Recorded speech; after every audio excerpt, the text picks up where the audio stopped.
आपल्या सगळ्यांना विषय काय आहे याची कल्पना आहे आणि थोड्या वेळापूर्वी दिल्लीतून नेते संजय राऊतजी असतील, नेते अनिल भाऊ देसाईजी असतील, अरविंदभाई असतील, या सगळ्यांची पत्रकार परिषद नुकतीच संपन्न झालेली आहे. ज्या पद्धतीने मागच्या काही दिवसांच्या पासून काही चर्चा चालू होत्या आणि त्या चर्चेनंतर काही लोक एक वेगळा गट स्थापन करत आहेत किंवा त्यांनी पत्र दिले किंवा ते नॉट रिचेबल आहेत, अशा सगळ्या चर्चा चालू होत्या. या चर्चांच्या पार्श्वभूमीवर आपल्याला काही बोललं पाहिजे, काही भूमिका मांडली पाहिजे. पहिल्यांदा तर हे आम्ही स्पष्ट केलं पाहिजे की ज्या पद्धतीने भाजपाने एक मोडस ऑपरेंडसी ठरवली, एक पद्धत ठरवली की प्रत्येक प्रादेशिक पक्षामधले निम्मे किंवा निम्म्यापेक्षा जास्त लोक वेगळे करायचे, त्यांचा गट स्थापन करायचा, त्यातला एकाला नेता म्हणायचं, मग त्यांनी आम्हीच ओरिजिनल आहोत हे सांगायचं आणि मग त्यांनी भाजपला बाहेरून पाठिंबा द्यायचा. डिलिमिटेशनचं बिल नामंजूर झाल्यानंतर भाजपा एका अर्थाने सुडाने पेटलेली होती आणि सुडाने पेटलेल्या भाजपाने आपमधून राघव चड्डा आणि एक गट बाजूला केला, तृणमूल काँग्रेसमधले 20 लोक बाजूला केले. हे बाजूला करताना सगळ्या स्वायत्त यंत्रणा, साम दाम दंडभेद सगळं वापरलं गेलं. राजकारणाचा होता नव्हता सगळा स्तर संपवला गेला, सगळी लोकशाही सगळी संपवली गेली. परंतु जे लोक म्हणतात की पक्ष नेतृत्व, मी जरा पक्ष नेतृत्वाच्या संबंधाने अधिकची मांडणी केली पाहिजे की कुठल्या पक्ष नेतृत्वावर आपण टीका कराल. पत्रकार असतील, राजकीय विश्लेषक असतील, भाजपचे किंवा शिंदेचे बोलघेवडे बार्किंग ब्रिगेड मधले प्रवक्ते असतील, ज्यांना पक्ष नेतृत्वावर टीका करावीशी वाटते, त्याच्यातल्या एकाने उत्तर द्यावं की मग ममता बॅनर्जींची चूक काय होती, अरविंद केजरीवालांची चूक काय होती, आदरणीय शरद पवार साहेबांची चूक काय होती. तर याच्यातल्या चूक कोणाचीच नव्हती. या प्रत्येकाची चूक असलीच तर ती एवढीच की प्रत्येक जण आपापली प्रादेशिक अस्मिता जपत आपापल्या प्रदेशातल्या महत्वाच्या मुद्द्यांना मुख्य प्रवाहात आणण्याचा आणि त्यावर चर्चा घडवून आणण्याचा प्रयत्न करत होते. त्यामुळे ज्यांना स्वार्थ नडलाय आणि ज्याची अनेक कारणं आहेत, कारण शिंदे असतील किंवा भाजपाचे अनेक लोक असतील जे जाहीर सभांमधनं रोज बोलतायत की आमच्याकडे आलात तर तुम्हाला फंडची आम्ही कमी पडू देणार नाही, आम्ही सगळ्या प्रकारचे निधी तुम्हाला उपलब्ध करून देऊ. या सगळ्या लोकांनी एकीकडे आर्थिक कोंडी करायची, दुसरीकडे सगळ्या स्वायत्त यंत्रणांचा गैरवापर करायचा, तिसरीकडे काही त्यांच्या महत्वाकांक्षा जागवायच्या आणि मग ज्यांना पॉलिटिकल सर्व्हाइव्ह व्हायचं आहे अशा लोकांनी काही निर्णय घ्यायचं ठरवलं. कालपासून एक फार मोठी काय म्हणता येईल त्याला एक संभ्रम चालू होता की ओमराजे कुठे आहेत, ओमराजे कुठे आहेत. ओमराजे निंबाळकरांच्या संबंधाने आम्हाला सगळ्यांना असं वाटत होतं की ते हलणार नाहीत, कारण यातल्या प्रत्येकाने, राऊत साहेबांनी सांगितलं, आम्ही त्याचे साक्षीदार आहोत की कुणी आई बाबांची शपथ घेतली, कुणी कुटुंबातल्या सदस्यांची शपथ घेतली.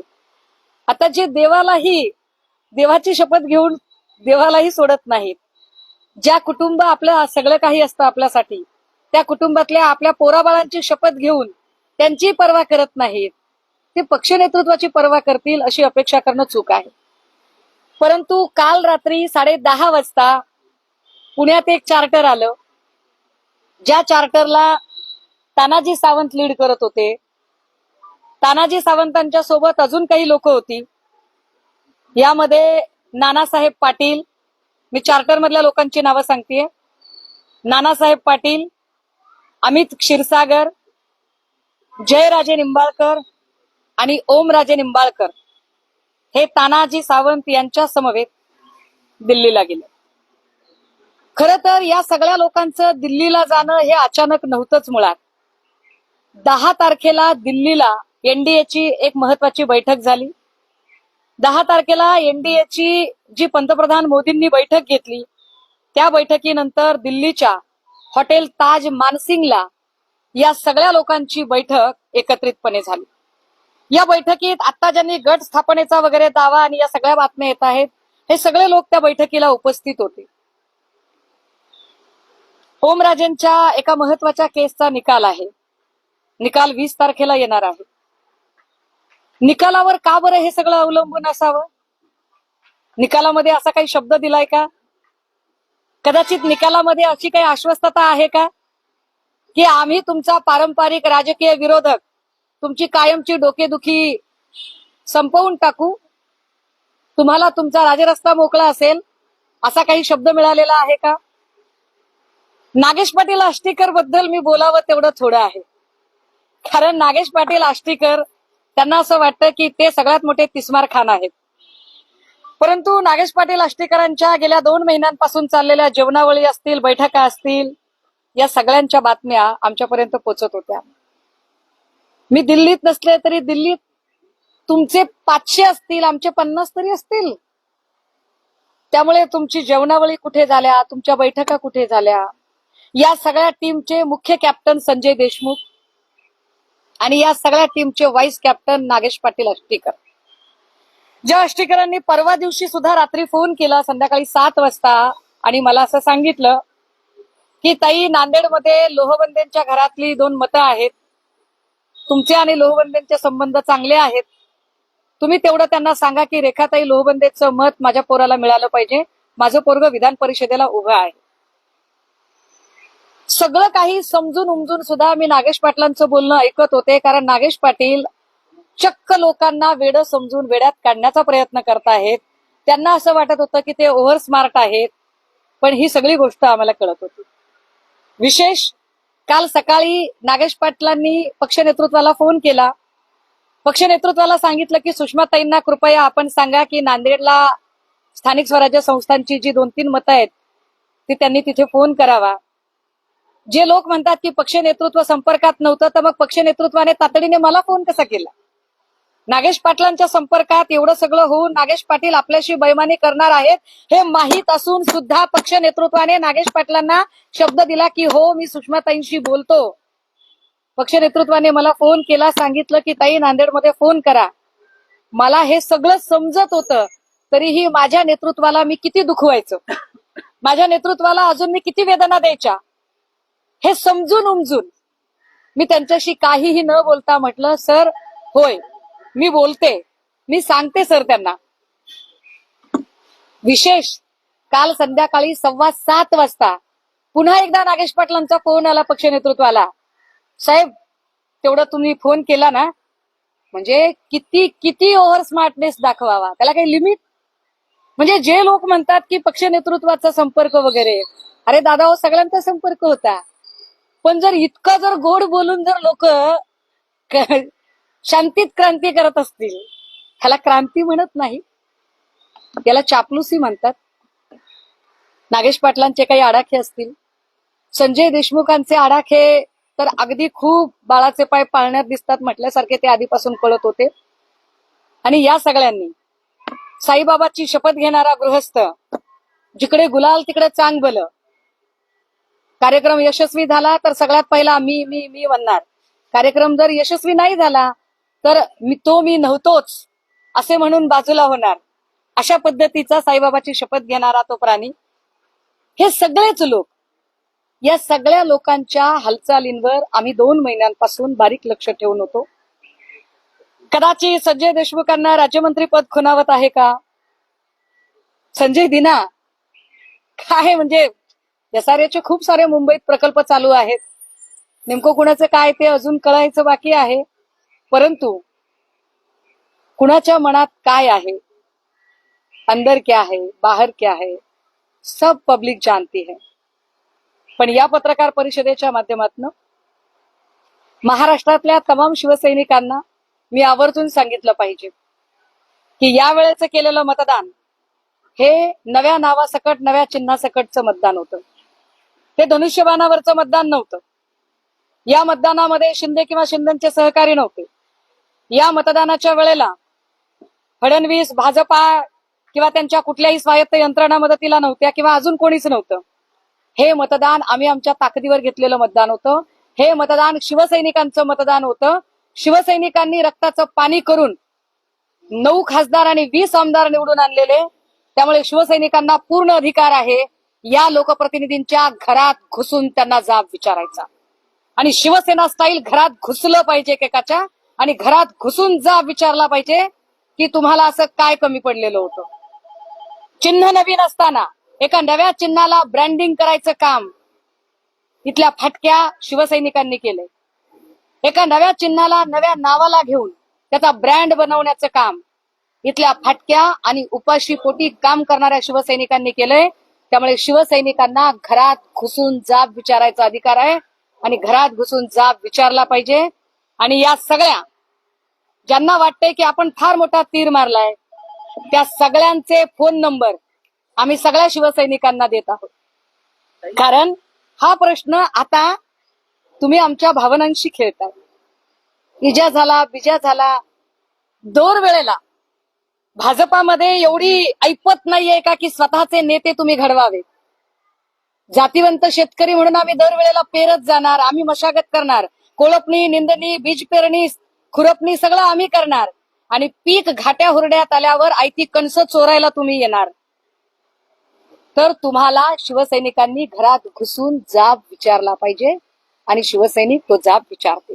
ओमराजे निंबाळकरांचं तुम्ही नाव घेतलं, थेट त्यांचं नाव घेतलंय. ओमराजे निंबाळकर हे निष्ठावंत शिवसैनिक ठाकरेंचे म्हणून ओळखले जायचे. काल रात्रीपासून नॉट रिचेबल आहे. जे ओमराजे अगदी 12 वाजता जनतेचे कॉल उचलायचे ते आता माझा कॉल कधी घेतला नाही बरं का ओमराजेंनी.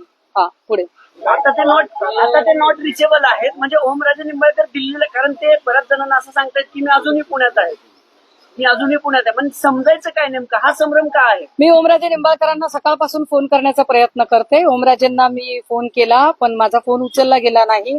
ओमराजेंच्या सोबत त्यांच्या धाकट्या भावाप्रमाणे सावलीप्रमाणे सोबत असणारे कैलासदादा पाटील यांना मी फोन केला होता. मी त्यांच्याशी सकाळी बोलले. मला कैलासदादांनी सांगितलं ताई मी दुसऱ्यांची गॅरंटी काय देऊ शकतो, मी फक्त माझी गॅरंटी देऊ शकतो. त्यामुळे कैलास पाटलांच्या बोलण्यातली संदिग्धता काय ती बरीचशी बोलकी आहे. याच्या उपर जर असं वाटत असेल की नाही मी नाहीये त्यापैकी मी नाहीये तर गट स्थापन करायला किमान 6 लोक लागतात. मग ते 6 कोण आहे? गट स्थापन झाला हा दावा कुठून येतोय? नाही, प्रश्न असा आहे ना की जर नाहीयेत तर ते समोर येऊन का सांगत नाहीयेत? माझा प्रश्न तोच होता. नाही ते समोर येऊन का सांगत नाहीत त्याचं उत्तर तेच स्वतः देतील. पण माझी माहिती मी मगाशी सांगितलं, नानासाहेब पाटील, अमित क्षीरसागर, त्याच्यानंतर जयराजे निंबाळकर आणि ओमराजे निंबाळकर या सगळ्यांच्या सह तानाजी सावंतांनी लीड केलं आणि तानाजी सावंत चार्टरमध्ये होते. तानाजी सावंत त्यांच्यासोबत होते दिल्लीला जाताना, ही माझी माहिती आहे. या सगळ्याच्या संबंधाने बैठक 10 तारखेलाच एनडीएच्या बैठकीनंतर दिल्लीच्या हॉटेल ताज मानसिंग मध्ये पार पडलेली होती. त्यामुळे हे फार व्यवस्थित विचार करून प्रत्येकाने आपापलं पॉलिटिकल सर्व्हायव्हनेस बघून आपापल्या महत्वाकांक्षा म्हणजे लोकांचं मॅन्डेट, लोकांचा विश्वास, लोकांच्या भावना सगळं पायदळी तुडवून ज्या पद्धतीने हे केलं गेलं. पण या सगळ्यातनं मला फडणवीसांना पुन्हा एकदा हे आवर्जून मी फडणवीसांना सांगितलं पाहिजे की फडणवीसजी तुमच्या प्रचंड सत्ताकांक्षा होत्या पण आता जे काही झालं त्यानंतर महाराष्ट्रातला मराठी माणूस पुढची 20 वर्ष तरी पंतप्रधान होत नसतो. कारण तुम्हाला अडवण्यासाठीचा जो स्पीड ब्रेकर आहे तो दिल्ली ते नागपूर व्हाया दरे जबरदस्तपणे टाकलेला आहे. हा स्पीड ब्रेकर शिंदे सेना ज्यांनी जन्माला घातली आणि शिंदे सेनेची सरोगेट मदर म्हणून तुमच्याच पक्षाचे नेते जे दिल्लीत वावरतात त्यांनी टाकलेला आहे. फडणवीसजी तुम्ही जो भस्मासूर तुमच्या मुख्यमंत्री पदासाठी जन्माला घातला होता तो भस्मासूर आता तुमच्या डोक्यावर हात ठेवेल इतका बळकट झालेला आहे. त्याची काळजी तुम्ही करा. कारण मेलेलं कोंबडं आगीला भीत नाही असेही आम्ही एकदा होरपळून निघालेलो आहोत आणि सत्तेशिवाय राहायचं ठरवलं. फिनिक्स पक्षासारखे आम्ही शून्यातून पुन्हा उभे राहिलो. राखेतनं उभे राहत आम्ही 20 आमदार, 9 खासदार, पालिकेचे 65 नगरसेवक, 3 महापौर, विधान परिषदेमध्ये नार्वेकर असतील, अभ्यंकर असतील हे निवडून दिले. ज्या संभाजीनगरला सगळं शून्य झालं होतं, ज्या संभाजीनगरमध्ये महापालिका, जिल्हा परिषद सगळं शून्य झालं तरी सुद्धा आम्ही पुन्हा दानवेंना सुद्धा विधान परिषद दिली. हे पक्षाने केलेलं आहे. हे पक्षाची ताकद आहे.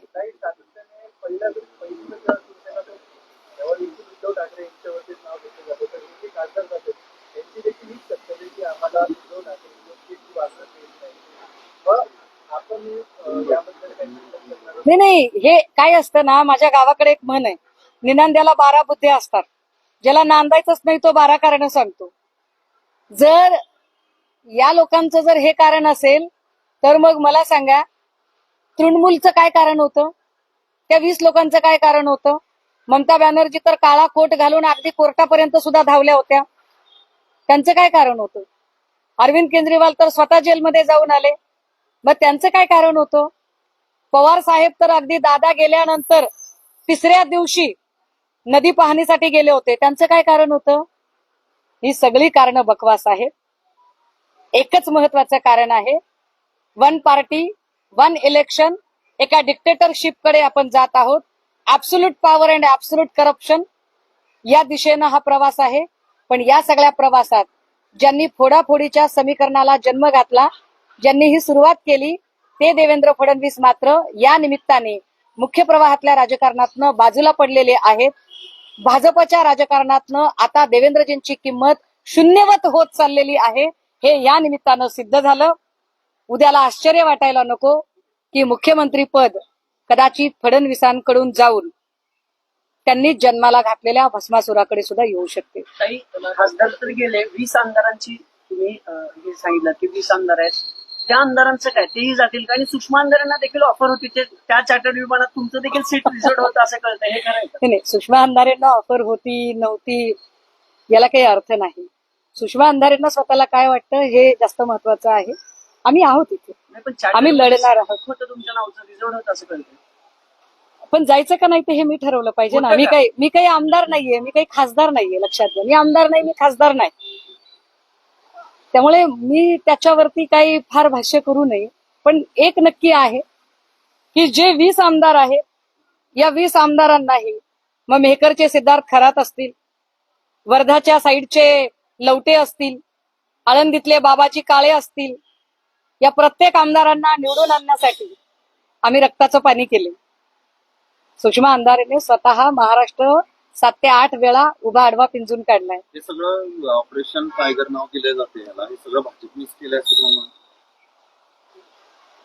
डिलिमिटेशन बिल नामंजूर झाल्यानंतर सुडानं पेटलेली भाजपा कसंही करून ज्यांना राज्यसभेतला बहुमताचा आकडा गाठायचा आहे त्यांच्याकडून ज्या पद्धतीने तोडफोड होतीये ती तोडफोड उघड्या डोळ्याने सबंध भारत बघत आहे. पण काय असतं माहितीये का, जेव्हा खूप खूप अति होतं, अति झालं आणि हसू आलं. त्यामुळे या सगळ्या गोष्टींचं म्हणजे मला काही फार असा धक्का विक्का अजिबात वाटत नाहीये. इतकी सगळी स्वार्थानं बरबटलेली माणसं असतील तर यांच्याबद्दल आपण अजिबात वाईट वगैरे वाटून घ्यायला नको. कारण ज्या माणसांना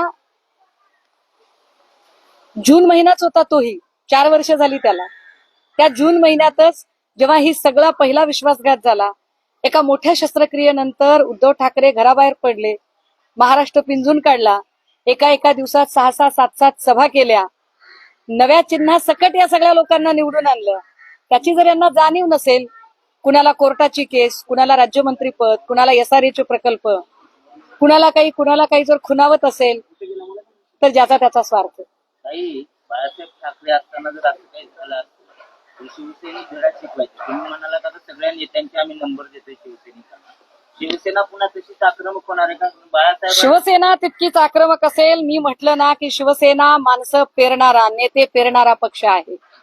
सगळं शून्यवत झाल्यावरही आम्ही पुन्हा हे पीक तरारून उगवून आणलं होतं. हे पीक आम्ही तयार केलेलं पीक आहे. हे पीक आमच्या मशागतीवर आलेलं पीक आहे. हे पीक चोरायचं काम जे करतायत ना, त्या चोरांना ते कळलं पाहिजे. आणि राहिला प्रश्न वंदनीय बाळासाहेबांचा, तर वंदनीय बाळासाहेबांच्या काळातही राणेंची बंडखोरी झालीच होती, ती तेव्हाही झाली होती. पराभव झाला होता, ज्या पद्धतीने बाळासाहेब शिवसैनिकांना आदेश द्यायचे. दादा अजून ऐका, 2.5 वर्ष इलेक्शनला आहेत. ती आक्रमकता उद्धव ठाकरे यांच्यात दिसत नाही, म्हणून सातत्याने पक्ष फुटतो.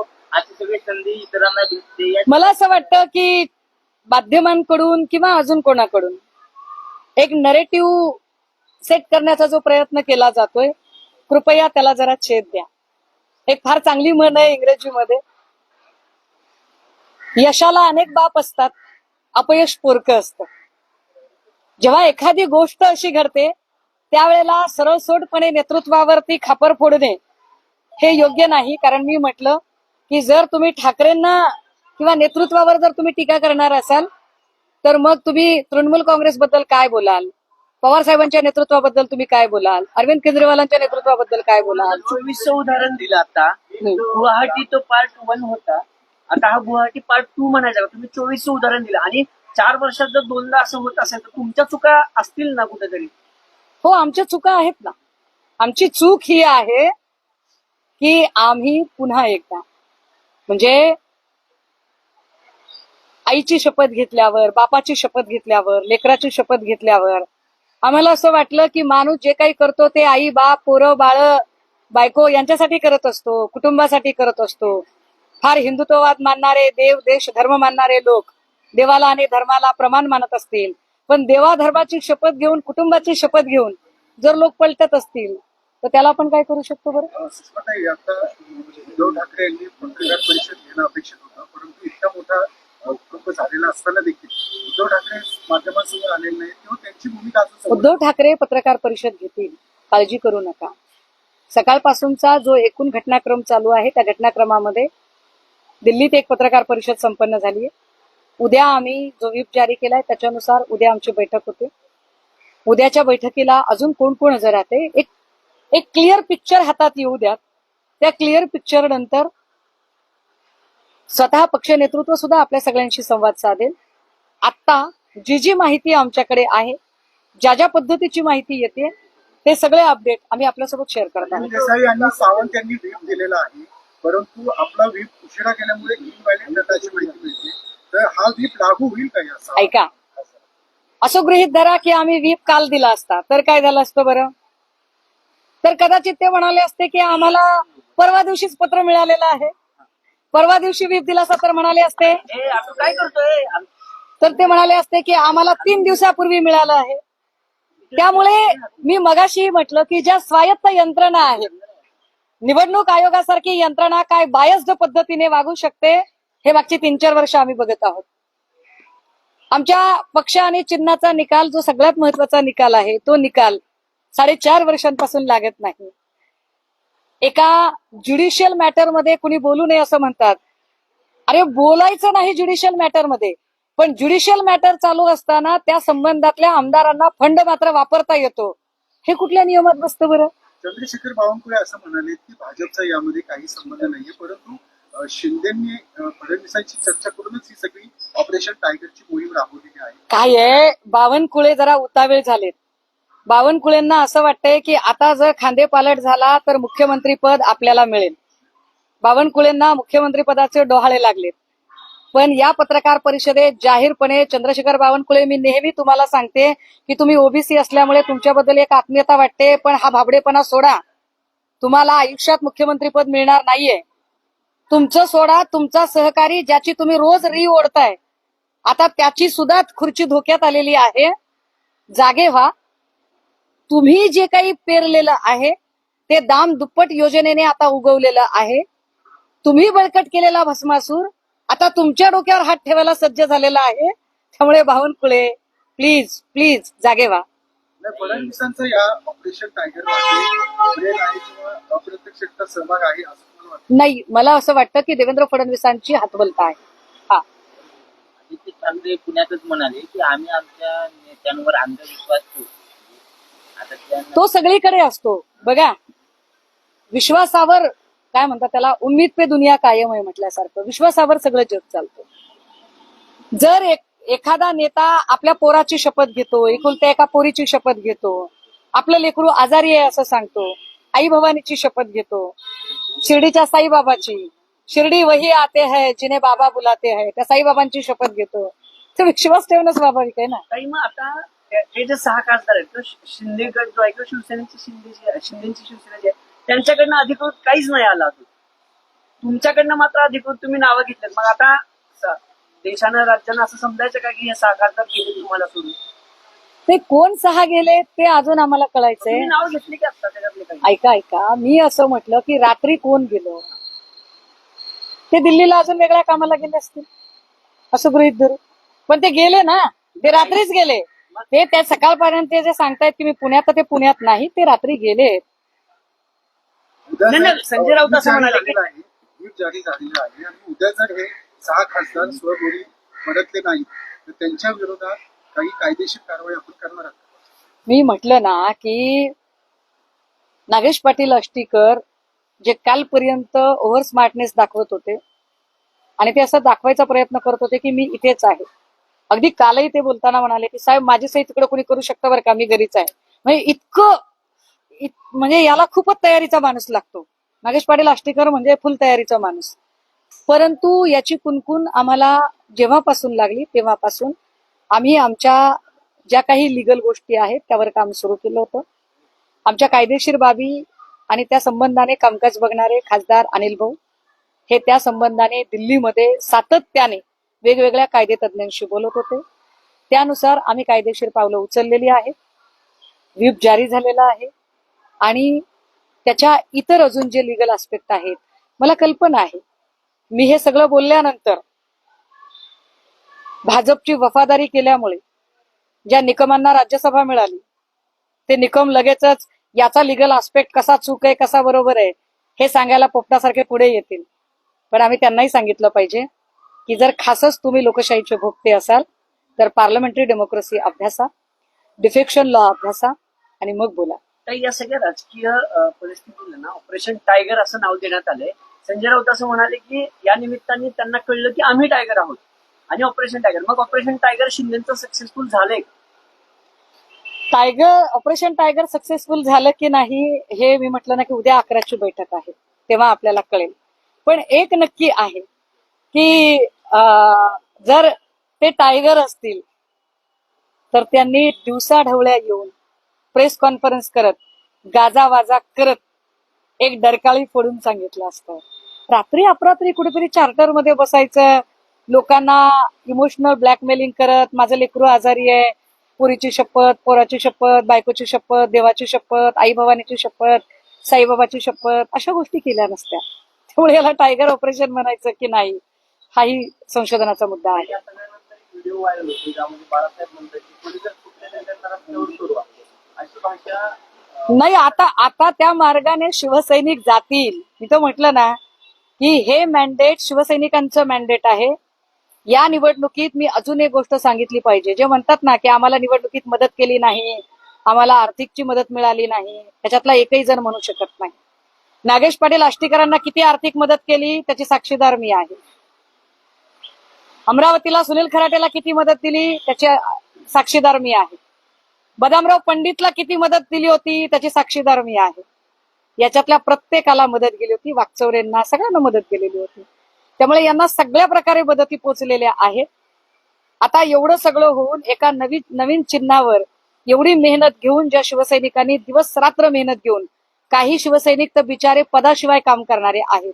आमच्या सोशल मीडियासाठी काम करणारे सगळे लोक उत्स्फूर्तपणे काम करतात. हे उत्स्फूर्तपणे काम करणारे जे लोक आहेत, ज्यांनी हे जनमत तयार करायला मदत केली, त्या सगळ्या शिवसैनिकांना बेशक हा अधिकार आहे की त्यांनी लोकप्रतिनिधींच्या घरात घुसून जाब विचारला पाहिजे. प्रश्न हाच आहे, बाळासाहेबांनी ज्या प्रकारे सांगितलं होतं की अशा प्रकारे करा म्हणून, उद्धव साहेब काही सांगत नाही, उद्धव साहेब बोलत नाहीत, आक्रमक भूमिका घेत नाहीत, म्हणून वाटत नाही की सगळं हे होतं. अच्छा, म्हणजे एखाद्याचा चांगुलपणा हा तुम्ही त्याचा दुर्गुण ठरवता, एखाद्याने दाखवलेला विश्वास हा त्याचा दोष तुम्ही समजता. म्हणजे फडणवीसांनी दाखवलेला कपटीपणा हा फडणवीसांचा गुणवत्ताधारक गुण आहे असं तुम्ही समजता. वा, धन्यता आहे.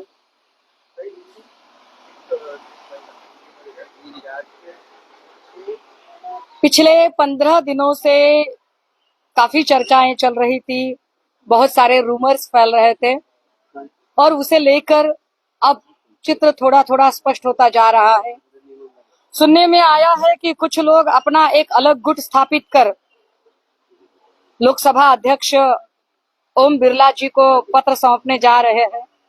किंतु जैसे ही यह चर्चा हम तक पहुंची, हमने इस पर कानूनन कार्रवाई के बारे में सोचना, समझना और उस पर काम करना उचित समझा.